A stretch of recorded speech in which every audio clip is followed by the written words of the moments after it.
রাসূলুল্লাহ সাল্লাল্লাহু আলাইহি ওয়াসাল্লাম বলছেন, যখন কোনো বান্দা তার ভুল বুঝতে পেরে আল্লাহর কাছে ক্ষমা চায়, আল্লাহ সুবহানাহু ওয়া তাআলা তার পাপগুলোকে ক্ষমা করে দেয়। সুবহানাল্লাহ।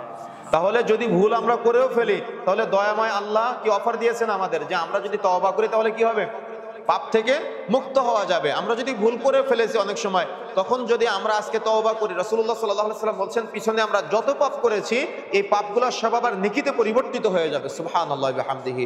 রাসূলুল্লাহ সাল্লাল্লাহু আলাইহি ওয়াসাল্লাম বলছেন, যদি কোনো বান্দা সকালে পাপ করে রাতে ক্ষমা চায়, রাতে পাপ করে সকালে ক্ষমা চায়, আল্লাহ তার পাপগুলোকে ক্ষমা করে দেয়।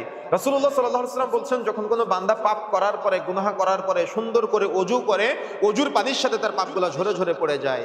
রাসূলুল্লাহ সাল্লাল্লাহু আলাইহি ওয়াসাল্লাম বলছেন, যখন কোনো বান্দা পাপ করে, গুনাহ করে, গুনাহ করার পরে, পাপ করার পরে সুন্দর করে ওযু করে 2 রাকাত সালাত আদায় করে, আল্লাহ রাব্বুল আলামিন তার পাপগুলোকে ক্ষমা করে দেয়।